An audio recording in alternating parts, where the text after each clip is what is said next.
अजित पवारजी मला वाटते अस्वस्थ आहे. सत्ता गेल्यापासून चेहऱ्यावरही दिसत आहे. सत्ता गेल्याचं दुःख चेहऱ्यावरही आहे. आणि राहिला प्रश्न सुरक्षेबद्दलचा, तर महाविकास आघाडीच्या नेत्यांना हे म्हणणं शोभतच नाही. हे दुर्दैवी आहे की त्यांनी त्यांचा इतिहास काढून बघितला. ज्यांना गरज नव्हती त्यांना सुरक्षा देण्याची शेकडो लोकांची लिस्ट माझ्याकडे आहे. गरज नव्हती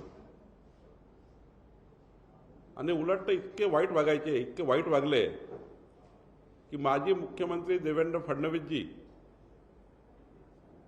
यांच्याबद्दल ते एवढे आक्षाने वागले. पहिले सुरक्षा कमी केली, मग गार्ड कमी केले, बुलेट प्रूफ काढून घेतली, ताफा कमी केला आणि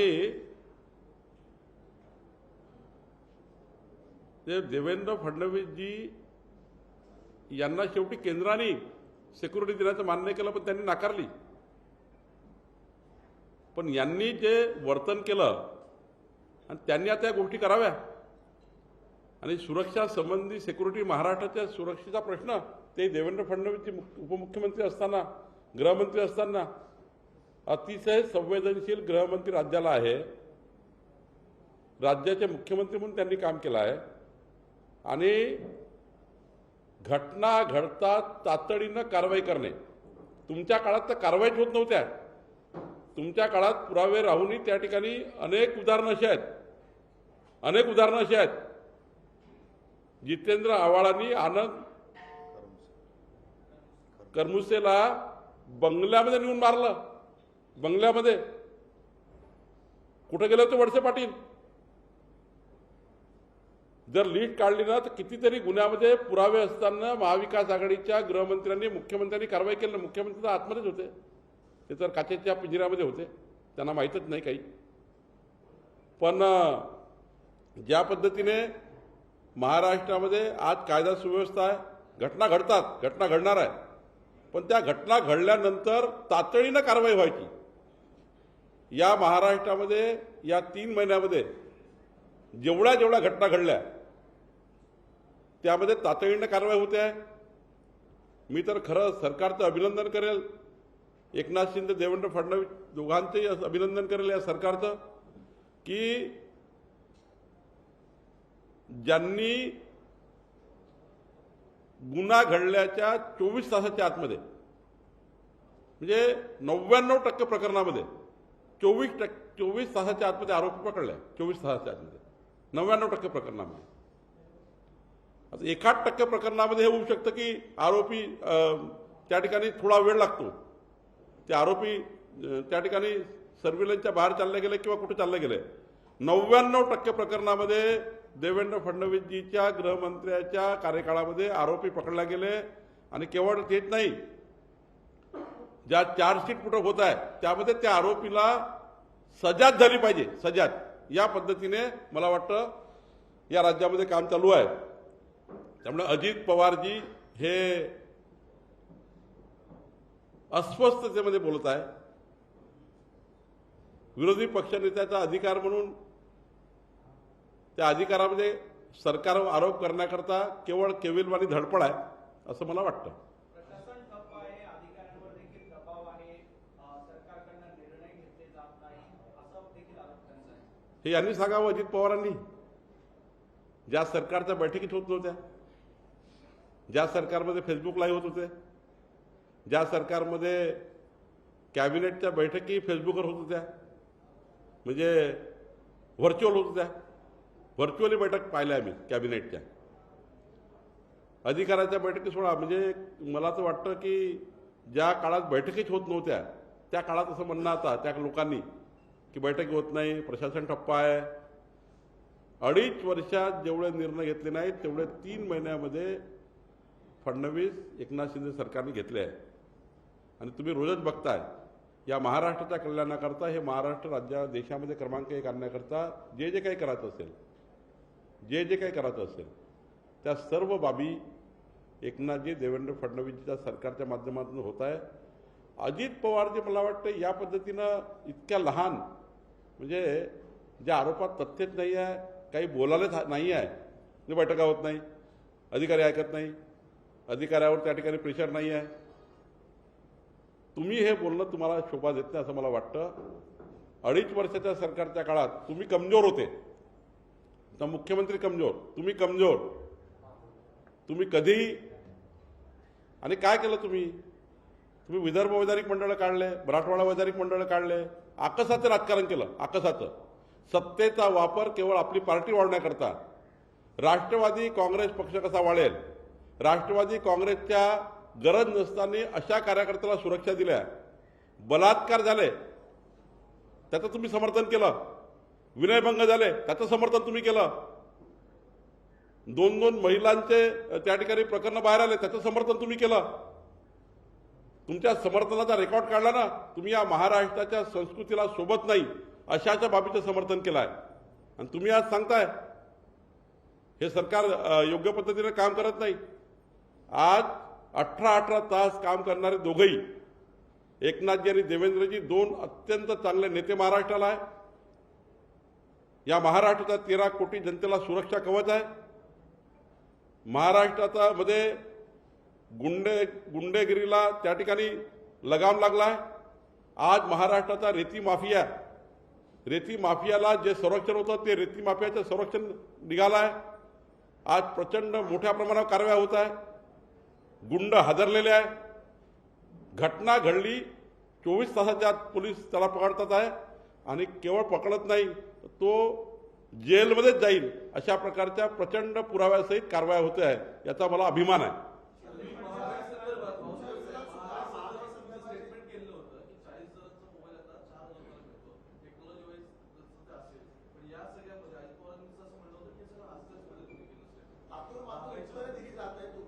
नाही, मी असं म्हटलं की जगातल्या संपूर्ण देशाच्या महागाईचा जर इन्फ्लेशन घेतलं आणि देशाचं इन्फ्लेशन घेतलं, 10 वर्षापूर्वीचा रेट आज राहू शकत नाही. 10 वर्षापूर्वीचा दुपटीचा रेट, आता समजा 10 वर्षापूर्वी जर एखादा दर होता आणि आज 10 वर्षानंतर ते इन्फ्लेशन, तुम्ही इन्फ्लेशन जर काढलं त्याच्यापेक्षा महाराष्ट्र देशामध्ये आणि महाराष्ट्रामध्ये 99% मागू 99% वस्तूमध्ये 99% वस्तूमध्ये 99% खरेदीमध्ये हा रेट कमीच आहे. मी एवढंच म्हटलं, पेट्रोल डिझेल आणि गॅसमध्ये नॅशनल इंटरनॅशनल लेवलचे त्या ठिकाणी महागाईचा संबंध असल्यामुळं, त्या ठिकाणी त्याचे दर इंटरनॅशनल लेवलला ठरत असल्यामुळं त्यामध्ये कंट्रोल खूप राहत नाही, त्यामुळं महागाई दरवाढ होत असतं. पण मला सांगा, महाविकास आघाडी सरकारच्या काळात कितीदा म्हटलं पेट्रोलचे रेट कमी करा, 1 रुपये कमी केला, 10 पैसे कमी केले, डिझेलचा रेट कमी झाला, गॅसचा रेट कमी केला. देवेंद्र फडणवीस सरकार आल्याबरोबर आपल्या राज्याच्या खिशातनं पैसे टाकून जनतेला रिलीफ दिला. काय महाविकास आघाडी सरकारच्या काळात वित्तमंत्री अजित पवारांना का जमलं नाही? कोरोनाच्या काळामध्ये तुम्ही जे भरमसाठ रेट वाढले त्यावर तुम्ही का रिलीफ दिला नाही? काही ना काहीतरी रिलीफ दिला राज्य सरकारने, तुम्ही तर काहीच रिलीफ दिला नाही. तुम्ही केंद्र सरकारकडे ढकलत राहिले. प्रत्येक गोष्ट आली आहे केंद्र सरकार, प्रत्येक गोष्ट आली आहे केंद्र सरकार, प्रत्येक गोष्ट आली आहे केंद्र सरकार. राज्य सरकार म्हणून तुम्ही कोणतीही बाब केली नाही. उलट देवेंद्र फडणवीस सरकारने, एकनाथ शिंदे सरकारने पेट्रोल डिझेलमध्ये रिलीफ देण्याचं काम केलं. आणि राष्ट्रीय लेवलचा जर इंटरनॅशनल लेवलचा प्रश्न असल्यामुळे मी असं म्हटलं, पेट्रोल डिझेल आणि गॅस यामध्ये खूप काही कंट्रोल राहत नाही एवढंच म्हटलं. पण 99% वस्तूमध्ये इन्फ्लेशन आणि आजचा जर रेट पकडला तर तो रेट कमीच आहे, तो दर कमीच आहे असं मला वाटतं.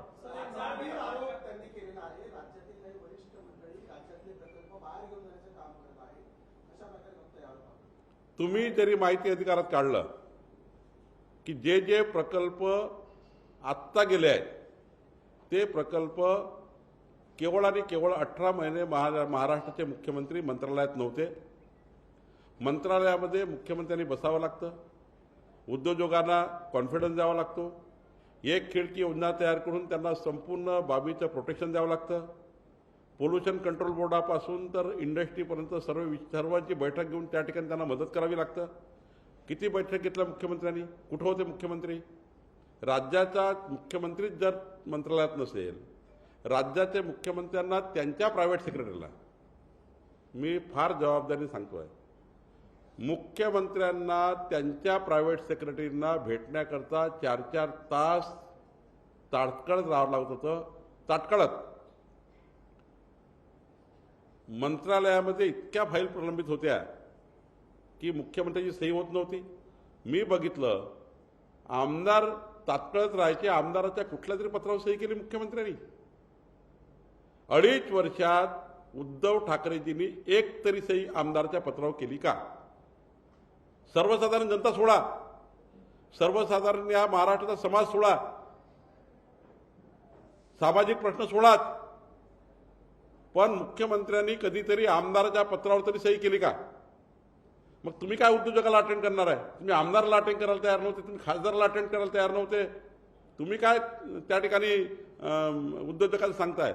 उद्योजक केवळ आणि केवळ गेले असतील तर महाविकास आघाडी सरकारमधले मुख्यमंत्री उद्धव ठाकरेजी यांच्या ऑब्सेन्समुळे गेले, प्रेझेन्सच नव्हतं महाराष्ट्राला, त्यामुळे इथले उद्योग परत गेले. माहिती अधिकारामध्ये एक जागा मिळाली नाही, एक जागेचा GR काढला नाही, कुठलंही पोल्युशनचे प्रमाणपत्र दिले नाही, कुठलीही कारवाई केली नाही, MOU केले आणि बाकी पुढचं काहीच केलं नाही. आणि त्यामुळं उद्योजकाला आत्ता स्ट्रॉंग फिलिंग येत आहे. एकनाथ शिंदे, देवेंद्र फडणवीसजी दोघेही अटेंड करतायत आणि माझा दावा आहे, मागच्या 2.5 वर्षामध्ये जेवढं इन्व्हेस्टमेंट या महाविकास आघाडीच्या नाकर्तेपणामुळे परत गेलं, देवेंद्रजी आणि एकनाथजी पुढच्या 2.5 वर्षामध्ये 100% जेवढं इन्व्हेस्टमेंट गेलं त्यापेक्षा दुपटीनं इन्व्हेस्टमेंट राज्यामध्ये आणतील, इतका कॉन्फिडन्स मला या सरकारवर आहे, इतका विश्वास या दोन्ही नेत्यावर आहे. दोनही नेते 18 तास काम करणारे आहे, अप्रोचेबल आहे, असेसेबल आहे. केव्हाही रात्री बेरात्री देवेंद्रजीला SMS केला 2 वाजता तरी SMS वाचतपर्यंत जेवढा वेळ लागेल तेवढाच वेळ लागतो. या राज्याचे मुख्यमंत्री आणि उपमुख्यमंत्री दोघंही या राज्याला अवेलेबल असलेले नेते असल्यामुळं आता अजित पवारजी, तुमचा तरी मोबाईल लोकांना मिळत नाही, पण देवेंद्र फडणवीसांचं उत्तर मात्र मिळतं. दोघांना म्हणताय आठवले, पण राऊत आता असं म्हणतात की काही झालं तरी 2024ला महाविकास आघाडीचं सरकार असेल, की मी महाविकास आघाडीचा मुख्यमंत्री सरकार आणि मुख्यमंत्री. त्यांचे राहिलेले आमदार, राहिलेले खासदार याची गळती लागू नये. रोज गळती लागण्याचा प्रश्न येतो आहे, रोज गळती लागण्याचे माझ्याकडे SMS आहे. मी जबाबदारीने सांगतो आहे की 2024मध्ये काँग्रेस, राष्ट्रवादी काँग्रेस, उद्धवजी तिघांनाही उमेदवार मिळणार नाही. मग सरकार कसं येईल? उमेदवार मिळणार नाही, सरकार कसं येईल? 40 आमदार, 50 आमदार जे गेले ना शिंदेईसोबत, तिथे उमेदवाराची चाचपणी सुरू आहे. चाचपणी, उमेदवार नाही आहेत. महाराष्ट्रामध्ये शिवसेना जी आहे ना ती नेत्यामुळे आहे. जिथे आमदार तिथे शिवसेना, राष्ट्रवादी जिथे नेता तिथे राष्ट्रवादी आहे. हा पक्ष आहे का राष्ट्रवादी? विचार आहे का? विजन आहे का? राष्ट्र निर्माणाची काही संकल्पना आहे का? महाराष्ट्राच्या विकासाची काही कल्पना आहे का? सत्तेपासून पैसा, पैशापासून सत्ता, नेते मोठे करा, त्याच्या मागे यंत्रणा लावा आणि त्यातनं मग मोठ्या प्रमाणावर पैसा खर्च करून खाली स्थानिक स्वराज्य संस्था जिंकून आणा. आणि एवढंच काम यांचं आहे. यांचा विचार नाही, देशाप्रती काही यांचं धोरण नाही. देश हा 21व्या शतकामध्ये सर्वोत्तम झाला पाहिजे याकरता काही व्हिजन नाही. कारखाने टिकले पाहिजे, कारखान्याचे चेअरमन जास्तीत जास्त आपले झाले पाहिजे, सर्व कारखान्यावर आपला कब्जा असला पाहिजे आणि मोठ्या प्रमाणावर भ्रष्टाचार करता येईल एवढ्या संस्था आपल्या ताब्यात असल्या पाहिजे. एवढंच काम आहे. पण ते शिवसेना असं म्हणत नाहीये, ते महाविकास आघाडीचं म्हणतात. मी हेच म्हटलं ना, महाविकास आघाडीमधल्या तीनही पक्षांना उमेदवार मिळणार नाही. 60% जागेवर ते चाचपणी करत राहतील शेवटपर्यंत. नाही, पण म्हणजे राऊतांचं शिवसेना प्रेम कमी झालंय आणि इतर पक्षांवरचं प्रेम वाढलंय असं वाटतं. नाही, त्यांना ते जगू शकत नाही ना. 2.5 वर्ष ज्या पद्धतीने उद्धवजी काँग्रेस आणि राष्ट्रवादी काँग्रेसच्या गाडीवर बसले, ॲटोवर बसले होते. आता तो ॲटो पंक्चर झाला. आता महाविकास आघाडी म्हटल्याशिवाय करता मार्ग नाही की उद्धवजी आता काँग्रेस आणि राष्ट्रवादीच्या भरोशावर आहे. त्यांनाही माहीत झालं आहे की उद्धव ठाकरेजींच्या गटातले 20च्या वर आमदार निवडून येणार नाही आणि काँग्रेस आणि राष्ट्रवादीमध्ये इतकी दुफडी आहे, राष्ट्रवादीमध्ये तर इतकं प्रचंड अस्वस्थता आहे की त्यांचे आमदार, एक आमदार म्हणतो अजित पवारजींनी केलं ते योग्य केलं होतं, म्हणजे 5 वर्ष सत्तेमध्ये राहिलो. शरद पवारजींनी राष्ट्रवादीचं नुकसान केलं. त्यांच्या एका आमदारांनी मला असं म्हटलं, पवारसाहेबांनी, मोठ्या पवारसाहेबांनी आमचं नुकसान केलं, अजित पवारसाहेबांचं ऐकलं असतं तर 5 वर्ष सत्तेमध्ये राहिलो असतो. शरद पवारसाहेबांचा आग्रह हा असल्यामुळं आम्ही आता 2.5 वर्षात घरी गेलो. त्यांच्यामध्ये एकामेकामध्ये अजित पवारांनी योग्य केलं होतं की शरद पवारजीने योग्य केलं होतं, यामध्ये फायटिंग सुरू झाली आहे. आणि फायटिंग इकडं तिकडं नाही आहे. मी जर बोलायला लागलो ना तर कुठनं फायटिंग चालू झाली आहे. त्या ठिकाणी कोण म्हणतं आहे कोण तेच विचारताय, कोण आमदार म्हणजे पवार साहेबांचं खरं होतं की अजित पवारांचं खरं होतं. आता याच्यामध्ये राष्ट्रवादी गुंतलेली आहे. त्यांचे नेते एकामेकाला असे बोलतात आहे, अजित पवारजीने केलं होतं ते जर बरोबर 5 वर्ष टिकलं असतं, हे मोठ्या पवारसाहेबांनी गडबड केली. आणि मोठ्या पवारसाहेबांचे लोक म्हणतात ते अजित पवारांचं चुकलं होतं. आत्ता म्हणतात की अजित पवारांचं बरोबर होतं, शरद पवार साहेबांसोबतले लोक. आणि त्यामुळे त्यांच्यामध्ये सरकार गेल्यापासून खूप प्रश्नचिन्ह निर्माण होतात आहे. रोज अलग अलग नेत्यामध्ये प्रश्नचिन्ह निर्माण होत आहे. आणि राष्ट्रवादीला सत्तेशिवाय राहण्याची सवय नाही आहे. पुढच्या काळामध्ये त्यांना हे माहीत आहे की माननीय नरेंद्र मोदींच्या नेतृत्वामध्ये 2024मध्ये 400+, महाराष्ट्रात 45+, देशात 400+, 2034पर्यंत काँग्रेस, राष्ट्रवादी काँग्रेसला महाराष्ट्रामध्ये, देशामध्ये आराम आहे, आराम आहे एकदम. आणि त्यामुळं 2024चा जर विचार केला तर मी माझा दावा, तुम्ही 2024ला मी तुम्हाला सांगेल की या सीटवर यांना उमेदवार मिळत नाही आहे. त्यामुळं अस्वस्थ मानसिकतेमध्ये, खचलेल्या मानसिकतेमध्ये जितेंद्र आव्हाडांचं समर्थन करतायत. ज्या जितेंद्र आव्हाडांनी महाराष्ट्राची संस्कृती तोडली, त्या महिलेनी स्पष्ट सांगितलं की मी येत असताना जितेंद्र आव्हाडांनी मला असं त्या ठिकाणी ज्या पद्धतीने तिच्यासोबत व्यवहार केला. संस्कृती आहे महाराष्ट्राची. कोणी महिला आली आपण बाजूला होतो, किती मोठा नेता असो, राज्याचा मुख्यमंत्री असेल तर तो बाजूला होतात, प्रधानमंत्री बाजूला होतात. एक महिला येत आहे तिला आपण असं ढकलून बाहेर काढतोय, बाजूला करतोय. पूर्ण देशाने पाहिलाय, राज्याने पाहिलाय. आणि त्या जितेंद्र आव्हाडांना वाचवण्याकरता राष्ट्रवादींनी नौटंकी केली.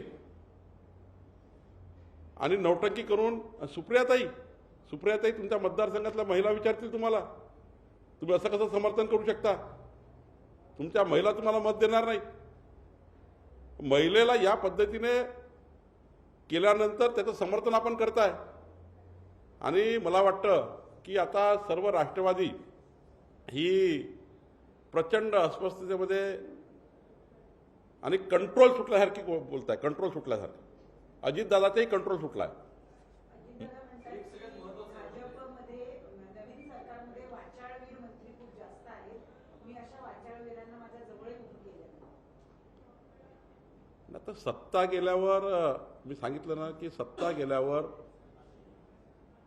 अजितदादा हे प्रचंड अस्वस्थ आहे. आता कधी 7 दिवस ते मोबाईल स्विच ऑफ करून ठेवतात, ते 3 दिवस मोबाईल स्विच ऑफ करून ठेवतात, कधी ते राष्ट्रीय अधिवेशनात जातात, कधी ते महाराष्ट्राच्या अधिवेशनात चालले जातात. चालू काय? त्यांनी दुसऱ्याबद्दल बोलण्यापेक्षा आपल्या स्वतःच्या महाविकास आघाडी सरकारच्या काळात, मी त्यांच्या एक दिवसाचं उदाहरण देऊ शकतो. सत्तेमध्ये बसल्यापासून त्यांचा दिवसभराचा मी मुख्यमंत्री आणि उपमुख्यमंत्र्यांचा पूर्ण शेड्यूल मागितला आहे. आणि पूर्ण त्यांनी केलेले काँग्रेस आणि राष्ट्रवादी काँग्रेसनी केलेले पक्षीय वाढवण्याकरता सत्तेचा वापर कसा केला याचे एक उदाहरणं काढून आणलं आहे. राष्ट्रवादीनं तर उद्धव ठाकरेजीची शिवसेना बंद करून राष्ट्रवादी 100 कशी होईल याचा प्लॅनच तयार केला होता. आणि त्यामुळं माननीय अजितदादांनी विरोधी पक्षनेता म्हणून संविधानिक पद्धतीने सरकारला जर काही सूचना द्यायच्या असतील, सरकारला काही अपेक्षित असेल, जनतेचं काही मत सांगायचं असेल, हे अपेक्षित आहे. पण अजितदादा अस्वस्थतेमध्ये सत्ता गेल्याच्या मानसिकतेमध्ये त्या ठिकाणी अस्वस्थ होऊन मला वाटतं ते विधानं करतायत.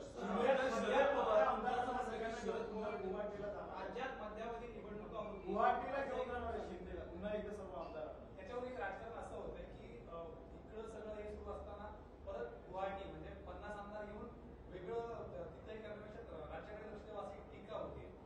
सगळे आमदार शिंदेगडात जाणार कामाख्या देवीच्या दर्शनाला पुन्हा एकदा गुवाहाटी. मग देवीच्या दर्शनाला गेला तर यांच्या पोटात काय दुखतं? एक देवीच्या दर्शनाने त्यांनी दर्शन घेऊन या महाराष्ट्रामध्ये हुंकार केला. चुकीचं सरकार महाराष्ट्रात आलं ते दुरुस्त केलं. ज्या विचाराचं सरकार, ज्या विचाराचं मॅन्डेट या महाराष्ट्राला मिळालं होतं त्या विचाराचं मॅन्डेट तोडून उद्धवजींनी शरद पवारजीच्या ट्रॅपमध्ये येऊन महाराष्ट्राच्या मॅन्डेटचा अपमान केला. देवेंद्रजी मुख्यमंत्री होऊ नये म्हणून आदळआपट केला. आणि आई कामाख्याच्या कृपेने दर्शन करून गुवाहाटीवरनं ते आमदार आले, त्यांनी सत्ता परिवर्तन केलं. आणि सत्ता परिवर्तन केल्यानंतर दर्शनाला गेलेही त्यामध्ये काही एवढं चिंतित व्हायचं कारण आहे?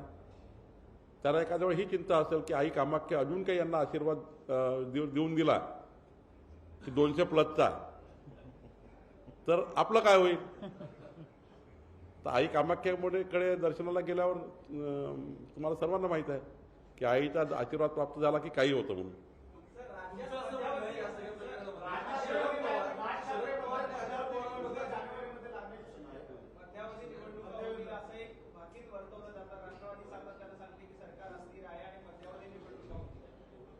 त्यांच्याकडले आमदार भारतीय जनता पार्टी आणि एकनाथ शिंदेच्या संपर्कात असल्यामुळं त्यांना ते आमदार केव्हाही फुटवून ते गुवाहाटीला जातील आणि कामाख्या देवीचं दर्शन करतील असं त्यांना भीती आहे. आणि म्हणून ते देवीच्या दर्शनाला जाऊ नये आणि राष्ट्रवादीचे 12 वाजू नये म्हणून त्या ठिकाणी अशा वल्गना होता. अशा त्या ठिकाणी कार्यकर्त्यांना थांबवण्याकरता, नेत्यांना थांबवण्याकरता हे सांगण्यात येत आहे. पण माझा दावा आहे त्यांनी उद्या बहुमत सिद्ध करायला जर सांगितलं ना पुन्हा, त्या धमक असेल तर सांगावं. शिंदे फडणवीसजीचं काउंटिंग आहे ना 184 होईल. 184+ दिसतील त्या विधानमंडळाच्या स्क्रीनवर. ती 2024ला सांगितलं मी तुम्हाला.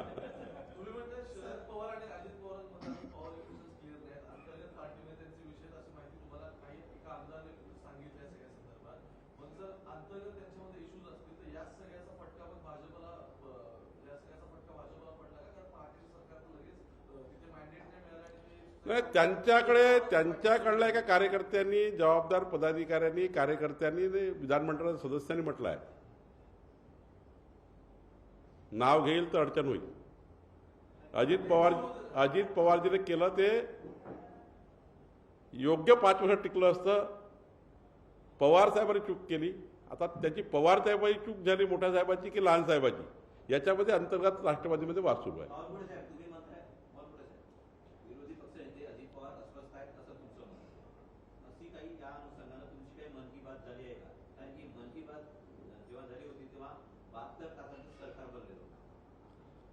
नाही, असं आहे, जेव्हा कुणीतरी पाठीत खंजीर खुपसून गेला तेव्हा पर्यायाने या राज्याला सरकार दिलं पाहिजे. सत्तेकरता आम्ही काम करत नाही, पण मॅन्डेट आहे.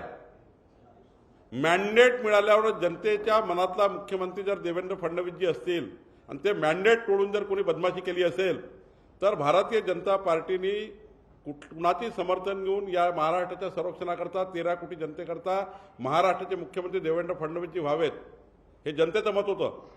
आम्हाला सरकारचं मॅन्डेट मिळालं होतं जनतेने देवेंद्रजीच्या कामावर 5 वर्ष मत दिले होते, त्यांचं मुख्यमंत्रीपद मान्य केलं होतं, त्यांना सर्व समाजाने सर्व जनतेने आपला नेता मान्य केला होता.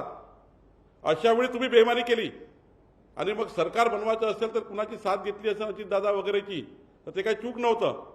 पण त्यांच्यामध्ये आता प्रॉब्लेम झाला आहे की अजितदादांनी बनवलेलं सरकार 5 वर्ष चाललं असतं, पण मोठ्या पवार साहेबांनी बनवलेलं सरकार जे बेईमानीने बनलं, जे उद्धव ठाकरेजींना, मी एखादा शब्द वापरला त्याचा हे होतो, जर त्यांच्या संपूर्ण बुद्धिभ्रंश करून उद्धवजीचा जे सरकार बनवलं ते 2.5 वर्षात जावं लागलं. मग 2.5 वर्षात सरकार गेलं याचं दुःख राष्ट्रवादीच्या अनेक कार्यकर्त्याला आहे आणि ते म्हणतात आहे की मोठ्या पवारसाहेबांनी चूक केली. शिवसेना उद्धव बाळासाहेब ठाकरे गटाचे प्रवक्ते सुषमा आमदार यांनी थेट आव्हान दिलेलं आहे तुम्हाला की तुम्ही ज्यावेळी सांगितलं की आव्हाडांबरोबर समर्थकांनाही अटक केली पाहिजे चुकीच्या गोष्टीसाठी, मी त्यांची बहिणी मला अटक करू शकता, तुम्ही मला दाखवा अटक करून. दुसरी गोष्ट, जर एक न्याय तुम्ही फक्त बाजूला व्हा म्हणून त्यांच्यावर जर गुन्हा दाखल करत असाल तर गुलाबराव पाटील आणि कृषी मंत्री जे आहेत आपले अब्दुल सत्तार त्यांच्या विरोधात तुम्ही काय कारवाई करणार, कोणते गुन्हे नोंदवणार? नाही, मी असं म्हटलं की या देशामध्ये कुठल्याही महिलेने साधी तक्रार जरी पोलिसांना केली की माझ्याशी असं झालं आहे तरी गुन्हे दाखल करण्याचा नियम आहे. सुप्रीम कोर्टाच्या अनेक आदेशामध्ये आहे, हायकोर्टाच्या अनेक आदेशामध्ये की तपासामध्ये मग कोर्टामध्ये काय तो निकाल वाचायचा होतो. पण एखाद्या महिलेने जर असं म्हटलं की माझ्याशी असं घडलं आहे, तातडीनं गुन्हा हा पोलिसांना दाखलच करावा लागतो. दाखलच, हा नियमच आहे, हा महिलाच्या बाजूने कायदा आहे. या देशामध्ये, या राज्यामध्ये महिलाच्या बाजूने कायदा आहे आणि तुम्हीच कायदा तयार केला आहे. कायदा आपणच तयार केला आहे. दिशा कायदा आणला ना, कायदे का आणतो आपण? महिलांच्या बाजूने कायदा आहे. उद्या कुठल्याही महिलेने जर असं म्हटलं माझ्याशी असं झालं तर गुन्हा दाखल करावाच लागतो. त्या महिलेच्या तर व्हिडिओमध्ये असं दिसतं आहे की त्या महिलेला असं बाजूला सारला हात पकडून, असा महिलाचा हात पकडता येत नाही. गर्दीमध्ये तुम्ही असं करू शकत नाही आणि गर्दीमध्ये अशा घटना घडतात त्याचं समर्थन करताय आपण. काय वाटतं का नाही आपल्या लोकांना? कसं समर्थन करताय? काय सांगताय तुम्ही महाराष्ट्राच्या संरक्षणाची, महाराष्ट्र सुरक्षित करण्याची गोष्ट? तुम्हाला कळतं काय बोलताय तुम्ही? त्या व्हिडिओमध्ये काय आहे? मी वारंवार सांगतो ही संस्कृती नाही आहे. तुम्ही अनावधान झालं असेल तरी असं नाही करू शकत. आपल्याकडे असं समोर कुणी आलं महिला तर आपण बाजूला होतो आणि त्या गोष्टी, आणि त्या महिलेने सांगितलं आहे की माझ्याशी जाणीवपूर्वक असं झालं आहे, त्या ठिकाणी बोलल्या गेला तिला. मग ती महिला जर तक्रार करते तर पोलिसांचं काम आहे गुन्हा रजिस्टर करणे. तपासामध्ये, चार्जशीटमध्ये, कोर्टामध्ये जे व्हायचं ते होईल. पण तुम्ही जे कृती केली आहे ती भारताची, महाराष्ट्राची संस्कृती, महाराष्ट्राच्या एक महिला म्हणून तिचा तुम्ही अपमानच केलाय आणि तिने म्हटलं आहे माझा अपमान केलाय. आणि मला असं वाटतं या अशा प्रकरणाचं समर्थन करणे, अब्दुल सत्तार साहेबांनी जे वक्तव्य सुप्रियाताईबद्दल केलं, संपूर्ण महाराष्ट्राने, आम्ही सर्वांनी, मी स्वतः, माननीय देवेंद्रजींनी सुप्रियाताईच्या बाजूने आम्ही उभे झालो. हे योग्य नाही आहे. तुम्ही शब्दाचा वापरच केला तरी एवढं झालं. आम्ही साऱ्या लोकांनी त्याचा विरोध केला. पण तुम्ही तर डायरेक्ट तुम्ही तुमच्या एका चित्रफितीमध्ये दिसताय की जितेंद्र आव्हाड त्या महिलेला असं करून बाजूला करताय. त्या महिलेने माझा अपमान झाला हे म्हटलंय आणि मग तिने रजिस्टर तक्रार केली आहे. त्या रजिस्टर तक्रारीवर गुन्हा दाखल होणार नाही का? आणि जितेंद्र आव्हाड नेहमीच दबंगपणा, म्हणजे कायद्याचं राज्य नाही आहे या पद्धतीने वागतात. मी आमदार आहे म्हणजे माझ्यावर कधीच कारवाई होणार नाही, मी अमर आहे, मी आजीवन आमदार आहे, या पद्धतीने त्यांची वागणूक असतं. बोलतात काय, चालतात काय, काय पद्धतीने दबंगशाही करतात. आणि मग ह्या ठिकाणी जेव्हा महाराष्ट्रामध्ये घृणा निर्माण झाली महिलाच्या मनात, तेव्हा मग त्याचं समर्थन करण्याकरता मग मुंबईमध्ये जाळपोळ काय केली, मग टायर काय जाळले, मग त्या ठिकाणी सहानुभूती मिळवण्याकरता राजीनामा का दिला, मग जयंत पाटील साहेबांनी म्हटलं राजीनामा दिला. केवळ स्टंटबाजी आहे. तुमच्या धमक असेल, नैतिकता असेल तर तुम्ही आत्ताच्या आत्ता जितेंद्र आव्हाडांना निलंबित करा आणि पुढची तिकीटही देऊ नका. तुमच्यात नैतिकता असेल तर. तुमच्यात नैतिकता नाही आहे. तुम्ही नैतिकतेच्या फार गोष्टी करताय आणि त्यामुळं जितेंद्र आव्हाडांचं समर्थन करणे म्हणजे महाराष्ट्राचा अपमान करणे आहे, महाराष्ट्राच्या महिलांचा अपमान करणे आहे आणि त्यामुळं असं समर्थन होऊ शकत नाही। आणि जर आता याच्यानंतर असं समर्थन केलं तर भारतीय जनता पक्षाला विचार करावा लागेल, रस्त्यावर यावं लागेल। हिंदी में जानना चाहेंगे कि जिस तरह से देखा गया है कि अजीत पवार ये बार बार कह रहे हैं कि पुलिस उनकी सुनती नहीं है, दबाव पुलिस पे काफी है, बड़े नेताओं का लगातार उनके फोन आते रहते हैं पुलिस अधिकारियों को, जिसकी वजह से कार्रवाई गलत तरीके से की है। देवेंद्र फडणवीस जी महाराष्ट्र में गृह मंत्री है और उनका जिस प्रकार से प्रशासन चलाने का स्वभाव है, मैं 32 साल से देवेंद्र जी को जानता हूं, कभी भी देवेंद्र जी गलत पुलिस का उपयोग नहीं करते हैं, सरकार का उपयोग गलत नहीं करते हैं। मुख्यमंत्री करके उन्होंने 5 साल काम किया है, ईमानदारी से किया है, जहां पे गलत है तो गलत किया है, जहां सही है तो सही किया है। पिछले 3 महीने के सरकार ने महाराष्ट्र के गुंडा राज को खत्म करने के लिए काम किया। कांग्रेस और राष्ट्रवादी कांग्रेस को मजबूत करने के लिए जो गुंडा लोग काम में लगे थे, उनको वो गुंडों को जेल बंद करने का काम देवेंद्र फडणवीस सरकार ने किया, एकनाथ शिंदे जी ने किया। इनके खिलाफ कुछ हो गया तो यहां पे कायदा सुव्यवस्था नहीं है, इनके समर्थन में कुछ हुआ तो कायदा सुव्यवस्था है। इनके कार्यकाल में मैं 50 उदाहरण आपको देता हूं। बलात्कारियों को संरक्षण मिला, विनय भंग वालों को संरक्षण मिला, कई महिलाओं ने नेताओं पे आरोप किया, उनको समर्थन मिला, संरक्षण मिला। इनके कार्यकाल में कई गुंडे को सिक्योरिटी मिली, जिनको जरूरत नहीं उनका स्टेटस बढ़ाने के लिए सिक्योरिटी दी गई।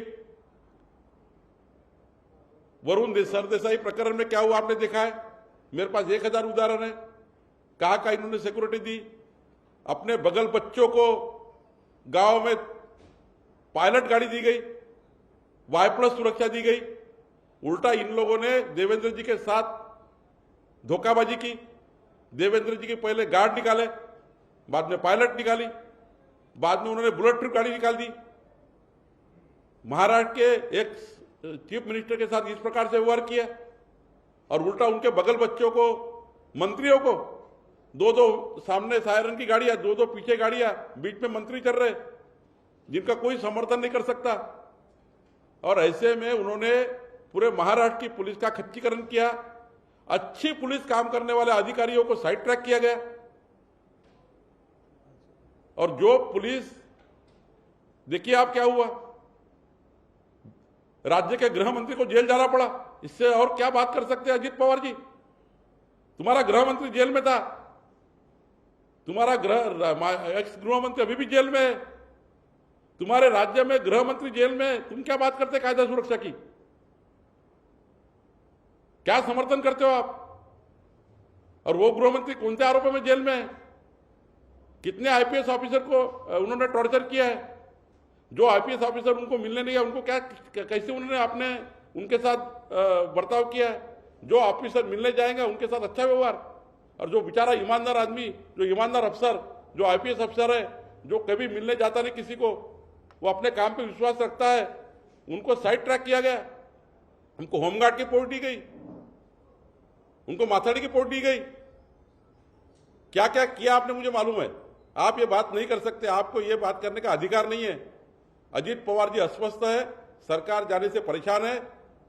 सरकार जाने के बाद उनके चेहरे पे वो दिखता है, परिवार में भी खलबली मची हुई है। अब वहां तो 2 प्रकार के कार्यकर्ताओं में प्रश्न है। अजीत पवार जी ने सरकार बनाई थी वो सही थी कि शरद पवार जी ने बनाई ये सही थी? वहां पे प्रश्न चिन्ह लगे हुए। और मैं बहुत जवाबदारी से कहता हूं, अगर मैंने 4 SMS आपको दिखा दिए तो आप कहेंगे कि ये क्या चल रहा है। 2024 में महाविकास आघाड़ी के तीनों पार्टियों में कैंडिडेट नहीं मिलेंगे, ये हालत उनकी होने वाली है।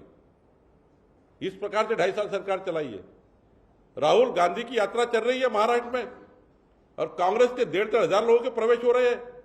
कोई महाराष्ट्र में परसेप्शन नहीं है कांग्रेस पार्टी का। कांग्रेस पार्टी पूरी तरह से महाराष्ट्र में राष्ट्र के लेवल के वहां पर राहुल गांधी जी घूम रहे। और कल सातारा में मैंने 1.5 हजार कांग्रेस से कार्यकर्ता को प्रवेश लिया।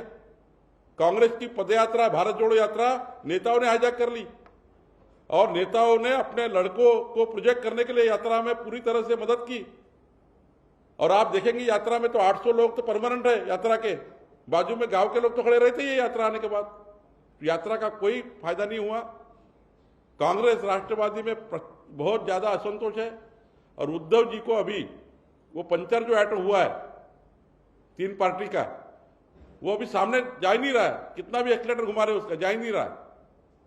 इसलिए दोनों का सरकार, एकनाथ शिंदे फडणवीस जी की सरकार 18 घंटे काम कर रही है। फेसबुक वाली सरकार नहीं है, ये वर्चुअल मीटिंग वाली सरकार नहीं है। जिस सरकार में एक मीटिंग होती नहीं थी, जिस सरकार में एक कार्यक्रम नहीं होते, एक निर्णय होते नहीं थे, वो सरकार केवल अपने मंत्री पद और अपना मुख्यमंत्री और अपने बेटे का मंत्री पद टिकाने के लिए काम कर रही थी। पालक मंत्री केवल अपने जिले के, अपने मतदार संघ के लिए काम कर रहे थे। ऐसे में इन लोगों को देवेंद्र फडणवीस, एकनाथ शिंदे के सरकार के बारे में बोलने का कोई अधिकार नहीं है। 2.5 साल में जितना काम नहीं हुआ उतना काम 3 महीने में हुआ है। और आप देख लीजिए 2024 के चुनाव में 200 प्लस का मैंडेट मिलेगा, 200 प्लस का मैंडेट मिलेगा। मैं प्रवास कर रहा हूं, मैं 26 जिले में जा चुका हूं। कार्यकर्ताओं की भीड़ मची हुई है प्रवेश लेने के लिए। आज समाजवादी पार्टी के सारे नेताओं ने प्रवेश किया, आज कांग्रेस के नेताओं ने प्रवेश किया। इसलिए अस्वस्थ है और आगे कभी सरकार नहीं आएंगी, ये उनको मालूम हुआ है। इसलिए केवल और केवल टीवी मीडिया का स्पेस लेने के लिए कुछ तो बोलना है अपोजिशन लीडर ने, इसलिए बोलते हैं, लेकिन उसमें कोई तथ्य नहीं है। उनकी पार्टी पूरी तरह से अस्वस्थ है। कहते हैं कि जिन हमारी सरकार में चाय पूछा जाता था, इसकी वाली सरकार में कुछ अधिकारी हैं जो शराब पूछते हैं। देखिए, कुछ बोलने से नहीं होगा, ऐसा आरोप करने से कोई होता नहीं है। जिस पार्टी के एक गृह मंत्री रह चुके व्यक्ति जेल में गए उनकी सरकार के समय, अभी तक जमानत नहीं मिल रही है, सैकड़ों पुरावे मिले हैं, कई पेन ड्राइव और कई पुरावे सरकार के हाथ में लगे हुए हैं। इस ऐसे पार्टी को क्या अधिकार है बात करने का? जिस पार्टी का नेता गृह मंत्री जेल में है, जिस पार्टी का नेता जेल में है, गृह मंत्री जेल में थे, गृह मंत्री रहते हुए जेल में है, उस पार्टी को क्या अधिकार है बातें करने का? और जिन पार्टियों ने बलात्कार का समर्थन किया है, जिस पार्टी ने विनय भंग का समर्थन किया है, जिस पार्टी के नेताओं के महिला ने आरोप लगाया उसका समर्थन हुआ है, इनको अधिकार नहीं है। ये केवल और केवल अस्वस्थता। और एक दिन आपको दिखेगा महाविकास आघाड़ी सरकार ऐसी परास्त होगी कि दोबारा महाविकास आघाड़ी का कभी गठबंधन भी नहीं होगा, सोचेंगे भी नहीं गठबंधन करने का। ये हालत महाराष्ट्र जनता करेगी।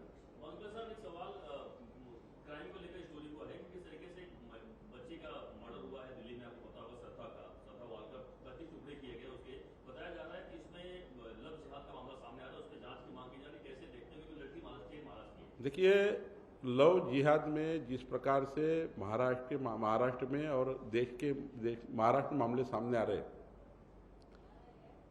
मैं सरकार से पार्टी की तरफ से विनती करने वाला हूं कि इसमें कड़े से कड़ा कायदा बनाने की जरूरत है।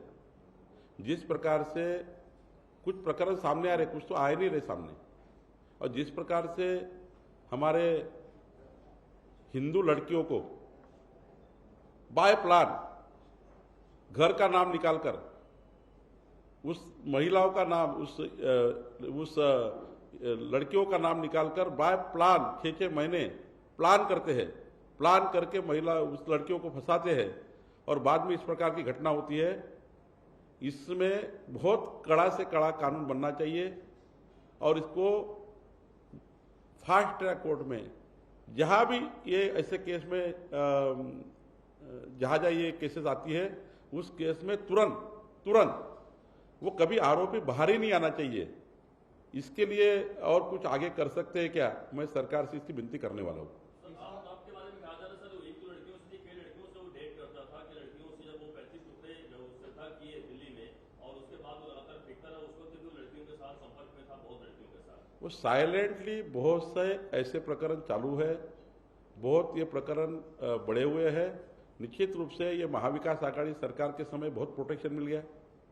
महाविकास आघाड़ी सरकार के समय बहुत प्रोटेक्शन मिला था इस चीज़ों को क्योंकि इस चीज़ों की तरफ महाविकास आघाड़ी के नेताओं को ख्याल देने के लिए टाइम ही नहीं था। वो केवल तो अपने मंत्री पद के लिए काम कर रहे थे। मुख्यमंत्री तो 18 महीने के मैं बार बार कह चुका हूँ कि वो कांच के कैबिन में बंद थे। उनके प्राइवेट सेक्रेटरी को मिलने के लिए 8-8 घंटे लगते थे। ऐसे में राजी नहीं था, ऐसे में सरकार का प्रेशर ही नहीं था और इनको खुली छुट्टी। अब नई सरकार आई है, जो पुराने प्रकरण हो चुके हैं लव जिहाद के, एक दिन में तो नहीं हुए, 6 महीने 8 महीने 1 साल पहले हुए होंगे। ऐसे प्रकरण को ये सरकार ढूंढ रही है और मुझे लगता है देवेंद्र जी इसमें बहुत ज़्यादा सीरियसली काम कर रहे हैं। मैं भी उन पार्टी के माध्यम से प्रयास करूंगा कि निश्चित रूप से जो 6 महीने में 1 साल में 2 साल में हमारे लड़कियों के पीछे लगकर लव जिहाद के माध्यम से जो ये घुसने का प्रयास किया है, इसको महाराष्ट्र में पूरी तरह से इसका बंदोबस्त हो। इसके बाद कोई प्रकरण इस महाराष्ट्र की लड़कियों के साथ न हो, इसके लिए पार्टी की तरफ से भी मैं पूरी तरह से उनको मैं विनती करने वाला हूँ। सर, एक सवाल है कि समाजवादी पार्टी नेता अबू आजमी के करीबी और पदाधिकारियों के घर पे आईटी की छापेमारी हो रही, ब्लैक मनी की बातें सामने आ रही हैं, तो किस तरह देखते हैं इसका?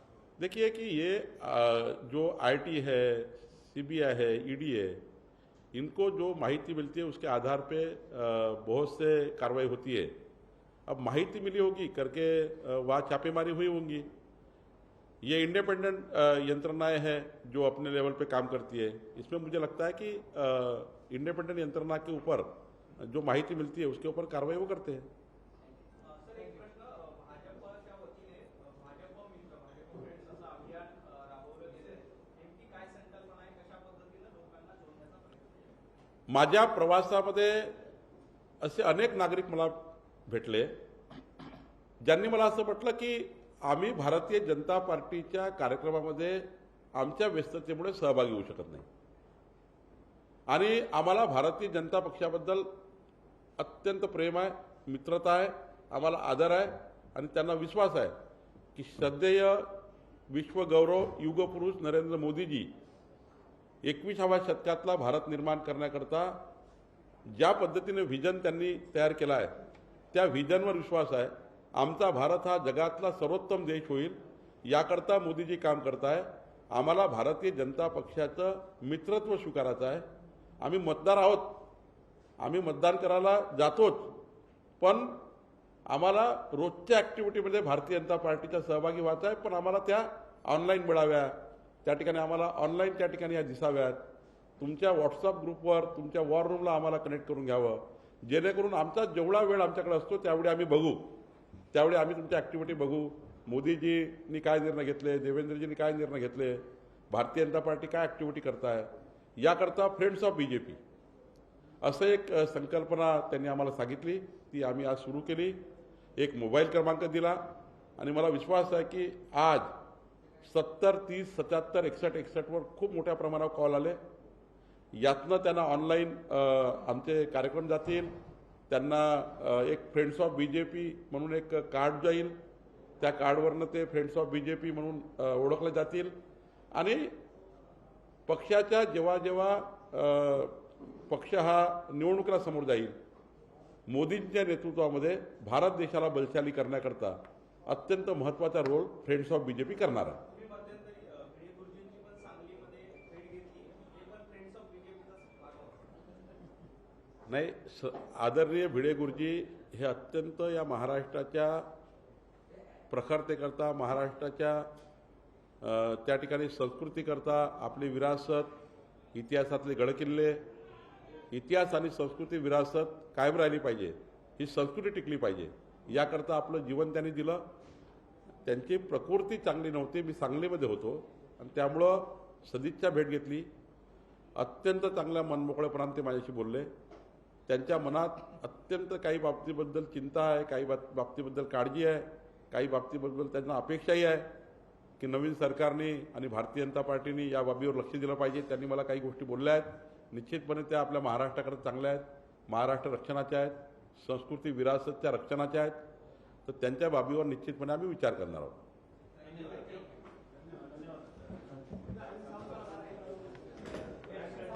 काय पाहिलंच नाही साहेबांनी। अरविंद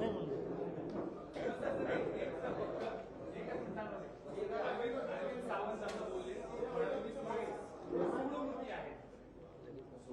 सौजन्यमूर्ती नाही तर सूडमूर्ती आहेत फडणवीस. हे जर मागच्या 5 वर्ष मुख्यमंत्री देवेंद्रजी असताना बोलले असते तर बरं झालं असतं. देवेंद्रजी मुख्यमंत्री असताना आणि शिवसेना भाजपचं सरकार असताना हेच जे आहेत अरविंद सावंतजी यांनी कितीतरी मुक्ताफळे देवेंद्र फडणवीस सारखे चांगले मुख्यमंत्री या देशात कुणी नाही. कसे काय एकदम मूळ बदललं? काय बुद्धिभ्रंश झाला का? अरविंद सावंताचा बुद्धिभ्रंश झाला. मुख्यमंत्री देवेंद्र फडणवीस असताना अत्यंत उत्कृष्ट अष्टपैलू कर्तृत्वाचे धनी असलेले नेते म्हणजे देवेंद्र फडणवीस आहे असे कितीतरी वेळा भाषणात अरविंद सावंत बोलले होते. आता फासा उलटा झाला, सत्ता गेली आणि आता बावचळलेल्या परिस्थितीमध्ये आहे. देवेंद्र फडणवीसजींना मी 32 वर्षापासून ओळखतो, त्यांच्या सहवासात आहे. देवेंद्रजी कधीही नेवर बदल्याच्या भावनेतनं काम करत नाही. उलट त्यांच्या डायरीमध्ये माफी आहे. त्यांच्या विरुद्ध कोणी बोललं असेल त्यांना कधी म्हटलं की माझी चूक झाली एका मिनिटात विसरून जातात. देवेंद्रजी सारखा नेता या राज्याला मिळणे हे देवदुर्लभ आहे. मी त्यांचं जवळच्या म्हणून बोलत नाही, पण त्यांच्या मुख्यमंत्री काळामध्ये 1000 बाबी त्यांनी माफी केला. 1000 बाबी.